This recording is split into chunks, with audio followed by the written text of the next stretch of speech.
মৃগীরূপ অনুপস্থিতি খিঁচুনি, মাইক্রোনিক খিঁচুনি, অটনিক খিঁচুনি, panic disorder, সাধারণ উদ্বেগ, ঘুমের ব্যাধি ইত্যাদিতে খুব দ্রুত কাজ করে থাকে লোনাজেব 0.5। আসসালামু আলাইকুম, শামস মেডিসিন টিপসে আপনাদের সবাইকে স্বাগত। আমি আবারও চলে আসলাম আপনাদের মাঝে নতুন একটা টপিক নিয়ে। আজকে আমার টপিক হচ্ছে লোনাজেব 0.5, যার জেনেরিক হচ্ছে ক্লোনিসিপাম। এটি আমাদের যে ব্যাধি, উদ্বেগ, বিষণ্ণতা, মৃগীরূপ খিঁচুনি ইত্যাদি খুব দ্রুত কাজ করে থাকে। সুতরাং টপিকটি শুরু করার পূর্বে আপনাদের কাছে আমার অনুরোধ, প্লিজ চ্যানেলটি সাবস্ক্রাইব করুন এবং ভিডিওটি আপনার টাইমলাইন থেকে শেয়ার করে দিন। এর ফলে হয়তোবা আপনি উপকৃত হতে পারেন অথবা আপনার প্রিয় মানুষগুলোর উপকারে আসতে পারে। যারা অলরেডি আমার চ্যানেলটি সাবস্ক্রাইব করেছেন, দেশ এবং প্রবাস থেকে দেখছেন, তাদেরকে জানাই অসংখ্য ধন্যবাদ। চলুন আমরা চলে যাই আমাদের মূল টপিকসে।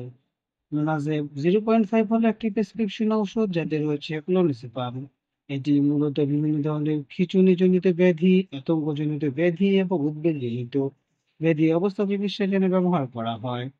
এই পর্যায়ে আমরা জানবো বন্ধুরা, লোনাজেব 0.5 কোন কোন ক্ষেত্রে ব্যবহার করা হয়।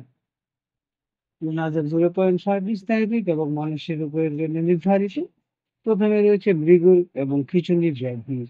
এটি বিভিন্ন ধরনের খিঁচুনি নিয়ন্ত্রণ কার্যকর, যার মধ্যে রয়েছে অনুপস্থিত খিঁচুনি, মাইক্লোনিক খিঁচুনি এবং অটনিক খিঁচুনি। একক থেরাপি হিসেবে বা অন্যান্য অ্যান্টিপিলোটিক ওষুধের সাথে সংমিশ্রণ এটি ব্যবহার করা হয়। প্যানিক ডিসঅর্ডার এবং উদ্বেগ, যে মস্তিষ্কের বৈদ্যুতিক কার্যকলাপ শান্ত করে। প্যানিক অ্যাটাক এবং সাধারণ উদ্বেগ ব্যাধির তীব্র গুলি পরিচালনা করতে সহায়তা করে। ঘুমের ব্যাধি কিছু ক্ষেত্রে এর প্রশান্তির এক বৈশিষ্ট্যের কারণে এটি অনিদ্রা এবং রাতের আতঙ্ক পরিচালনা করার জন্য অফ লেভেল নির্ধারিত হয়। নড়াচড়া ব্যাধি, যে কখনো কখনো নির্দিষ্ট স্থায়ী ব্যাধিতে অনিচ্ছাকৃত নড়াচড়ায় নিয়ন্ত্রণ করতে ব্যবহৃত হয়। এ পর্যায়ে বন্ধুরা আমরা জানবো যে লোনাজেব 0.5 কিভাবে কাজ করে। লোনাজেবের সক্রিয় উপাদান ক্লোনিসিপাম মস্তিষ্কে একটি নিউরোট্রান্সমিটার গামা অ্যামিনোবিউরিক অ্যাসিড এর প্রভাব বৃদ্ধি করে কাজ করে, যা মস্তিষ্কের অতিরিক্ত কার্যকলাপ বাধা দেয়। গামার শান্ত প্রভাব বৃদ্ধি করে এটি খিঁচুনি উদ্বেগের সাথে সম্পর্কিত মস্তিষ্কের অস্বাভাবিক বৈদ্যুতিক কার্যকলাপ হ্রাস করে থাকে। এ পর্যায়ে আমরা জানবো এর সেবন বিধি অথবা ডোজ।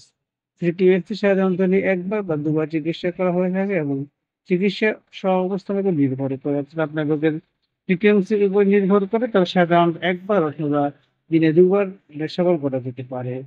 রোগীদের পরামর্শ দেওয়া হয় যে তারা অর্থাৎ স্বাস্থ্যসেবা প্রদানকারীর সাথে পরামর্শ না করে হঠাৎ করে লুনাজেব গ্রহণ করা বা বন্ধ করবেন না। অর্থাৎ যারা এই লুনাজেব 0.5 ট্যাবলেটটি গ্রহণ করছেন তারা অবশ্যই আপনার স্বাস্থ্যসেবা কর্মীর সাথে কথা বলে গ্রহণ করবেন এবং হঠাৎ করে এটা বন্ধ করবেন না। পার্শ্ব প্রতিক্রিয়ার মধ্যে রয়েছে তন্দ্রা, মাথা ঘোরা, ক্লান্তি, প্রতিবন্ধকতা, বিভ্রান্তি, স্মৃতিশক্তি ব্যাঘাত ইত্যাদি। এই পর্যায়ে আমরা কিছু সতর্কতার বিষয় জানবো। সেই সতর্কতা অবশ্যই মানতে হবে। বিষণ্ণতা, মাদকদ্রব্যের অপব্যবহার বা শ্বাসকষ্টের চেষ্টা রয়েছে এমন রোগীদের সতর্কতার সাথে ব্যবহার করতে হবে। একান্ত প্রয়োজন না হলে গর্ভাবস্থা এবং স্তন্যপানের সময় সুপারিশ করা হয় না। এই ওষুধটি গ্রহণের সময় অ্যালকোহল সেবা এড়িয়ে চলবেন। সুতরাং আমরা বলতে পারি লোনাজেব 0.5 ইউএসপি মৃগীরোগ, আতঙ্কজনিত ব্যাধি, উদ্বেগ ব্যবস্থাপনা একটি মূল্যবান ওষুধ। যদিও স্বতন্ত্র কার্যকর, এটি নির্ভরতা এবং প্রতিকূল প্রভাবের সম্ভাবনার কারণে কঠোর চিকিৎসা তত্ত্বাবধানে ব্যবহার করা উচিত। দীর্ঘমেয়াদী ক্লোনাজেপাম থেরাপির সময় স্বাস্থ্যসেবা প্রদানকারীর সাথে নিয়মিত ফলো আপ করা অপরিহার্য। অর্থাৎ দীর্ঘদিন যদি খেতে চান তাহলে অবশ্যই স্বাস্থ্যসেবা কর্মীর সাথে ফলো আপ করে এটি খেতে হবে। আমাদের 0.5 সম্পর্কে কোনো কিছু জানার থাকলে আমাদেরকে কমেন্টস করে জানিয়ে দিন। আমরা আপনাদের কমেন্টস গুলো যথাযথ উত্তর দেওয়ার চেষ্টা করব। ভিডিওটি ভালো লাগলে এবং উপকারী মনে হলে বন্ধুদের সাথে শেয়ার করে দিন। আবারও অনুরোধ করছি, প্লিজ চ্যানেলটি সাবস্ক্রাইব করুন এবং ভিডিওটি আপনার টাইমলাইন থেকে শেয়ার করুন। আজ এ পর্যন্তই। আবার কথা হবে নতুন কোনো টপিকসে। সে পর্যন্ত ভালো থাকুন, সুস্থ থাকুন। খোদা হাফেজ।